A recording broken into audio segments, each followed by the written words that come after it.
Hey, peace to the planet. Charlamagne the God here. I am very happy you all are joining us tonight. We're doing TV's first ever live session on mental health. I usually go to therapy every Friday at 3 p.m., so it's like I'm going a little earlier in the week. Dr. Jessica Clemens is a licensed MD and a psychiatry resident who I feel is out here doing God's work. She's really special, and I can't wait for y'all to meet her tonight. She's been on social media encouraging people to be more mindful about their mental health, and tonight we bring that work that she's been doing to TV with me. Now, I'll be lying to you if I told you this was comfortable, but to be outstanding, you have to get comfortable with being uncomfortable, so let the unpacking begin. Welcome to In Session Live with Dr. Jess.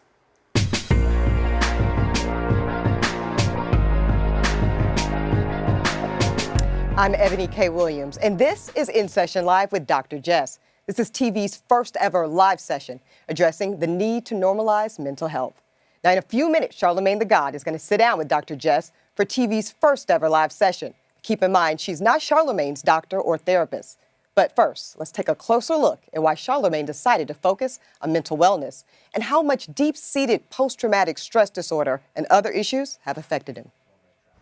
PTSD is the Black experience in America. I definitely believe that pain can be distributed from generation to generation. This can go back to slavery, it can go back to Jim Crow segregation.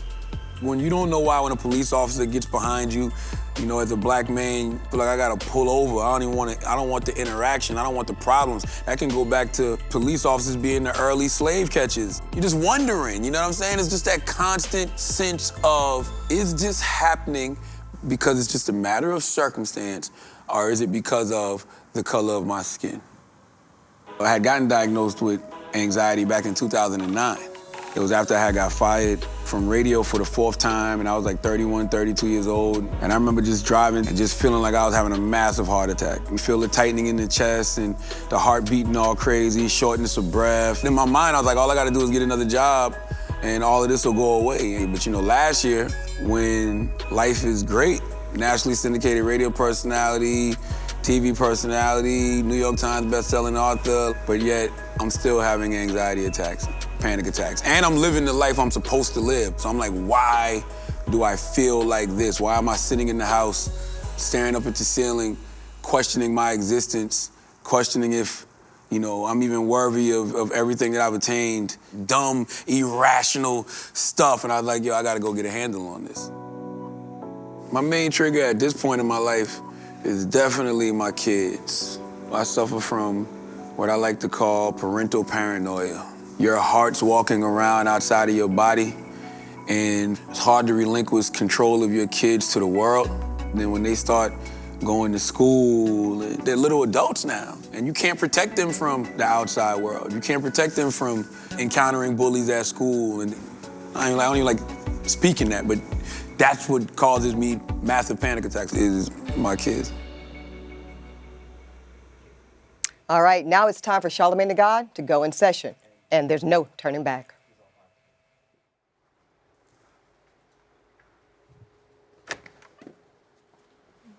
Yo. Hi, Charlamagne. What's up, Dr. Jess? Have a seat. Peace. How are you? Good. What's happening? We're here. Yes. How do you feel about what we're about to do in front of a live audience in front of the world? Extremely uncomfortable. Very uncomfortable, but I expected that, so. What's the most uncomfortable for you about this? I mean, I think therapy is always uncomfortable, period. Mm-hmm. But you know, we're doing therapy in front of millions of people on live television, so that's what just makes it more uncomfortable. Absolutely. Yeah. I want to learn more about your anxiety. Okay. At this point in your life, in your career, what still stresses you? What is it that comes up for you with your anxiety? I think it's definitely extreme parental paranoia. You know, for me, I think about things that happened to me when I was younger. Like what? I mean, one thing I've been talking about a lot lately, and I would always talk about it, and people would think I was talking about it in jest, but you know, you talk about when you getting molested at 8 years old by an older woman, and you know, you make her stop because you didn't like the smell of her Jerry curl.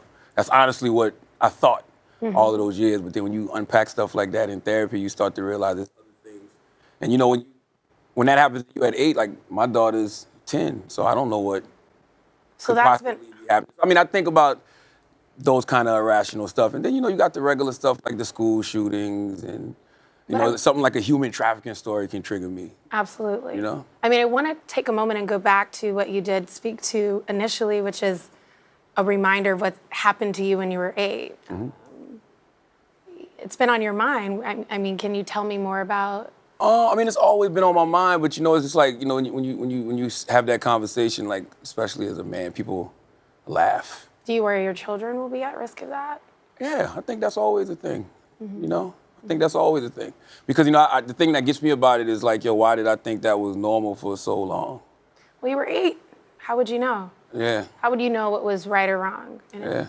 I mean, that's important to realize at that age. You know what the adults around you are telling you is appropriate. Yes, and that's why I tell my daughter all the time, like, yo, whenever an adult tells you not to say something, that's when you run to say something. That's when you run to come tell us.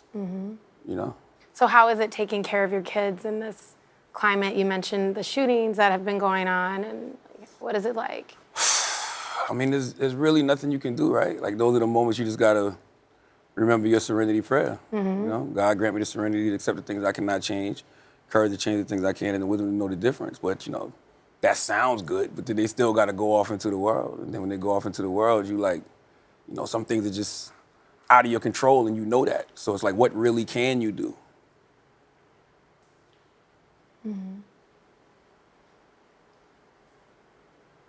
So in this case, it sounds like your anxiety is not really making your relationship or how you treat your children in this climate any different. You're saying you rely on the serenity. Yeah, because you don't want to put certain things in their head. Like, I don't want to, plant negative seeds in their mind. And see, that's the thing about anxiety for me. Like, anxiety for me is like, I'm the type of person, the things that I want to happen in my life, I constantly think about. The things that I don't want to happen, I try not to think about at all. But when those negative thoughts pop up in your mind, it's like, I think that they're going to come true just because I'm thinking about them. Why do you think that?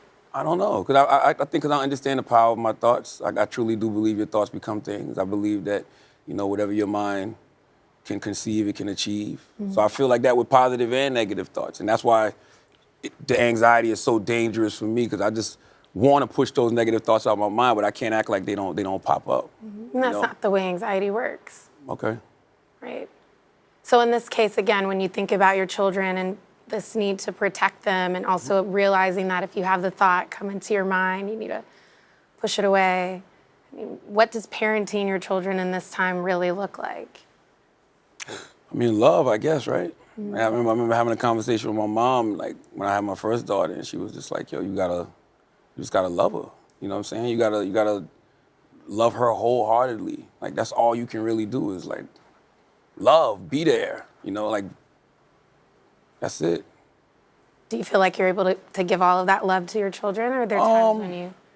Yeah, I mean, I definitely love them, but like with the business that we're in, it definitely does take a lot of time. It feels like you sacrificing a lot of things often.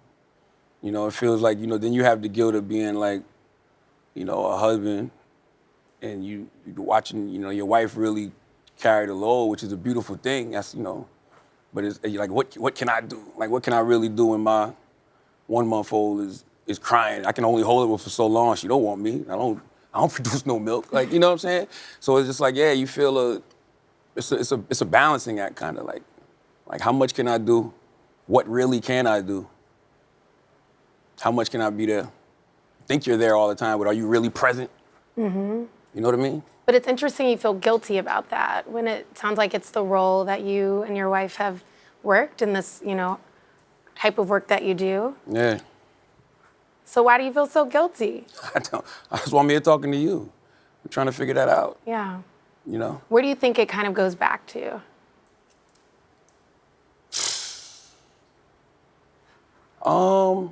Probably not wanting to make the same mistakes my father made. If I'm being honest, like, that's it. I wanted to make the same mistakes he made. What mistakes are you really thinking about? I mean, him and my mom got divorced back in like '98. So it's like, I love him, great guy, you know, just wasn't the best husband, I guess. So it's like, you know, I don't want to make those same mistakes. I don't want to be a repeat offender. I want to break that cycle, you know? I don't want to be the guy who does something messed up, causes, you know, my wife to leave me. Like, I don't want that at all. That's a lot of weight that you're carrying. I don't know if it's weight or just being wise enough to learn from the mistakes of others. But you still talked about feeling guilty about, it sounds like, the sins of your father. That's interesting. Yeah. Yeah, I think that is kind of natural though, right? Like if you see something and you know that that's not the way it was supposed to go, but it still went that way, you wouldn't want to make the same mistakes, right? Mm-hmm. So that's just really all it boils down to for me. So try not to live in the same, or live out the same life that he essentially lived. Absolutely, and don't get me wrong, great man, love him to death. I just don't want to make the mistake of being a terrible husband at the end of the day. Well, I'm kind of shifting gears. Has it manifested in a way that, are you still having panic attacks from what you're carrying around? Oh yeah, I get panic attacks from little things. Like the last time I can remember having like a mild panic attack, not major, was just literally listening to a story about human trafficking. Like, really? Yeah, and I'm like, what the hell? And then that like just made me start thinking about my oldest daughter. So, and then you started to have the symptoms of a panic attack. And then you gotta go sit down somewhere, take a few breaths, relax, you know, make the phone call, call your wife, call her, everything good, y'all went to school, cool. And then just keep it moving. How often do they come up, the panic attacks? Or It depends. You know, I think sometimes I psych myself out. A lot of times. That's the thing about the anxiety. Some of it is rational, some of it is irrational. It's the irrational anxiety that gives me the most problems. Mm-hmm. You know, when those thoughts pop in my head and I don't know where they necessarily came from or why I'm having them or why I'm thinking the worst possible outcome in this moment. Like, that's the ones that like really get to me. This is actually really, really important. So I want us just to hold that thought. Tonight's unprecedented session is live, and we're just getting started. In Session Live with Dr. Jess is going to be right back.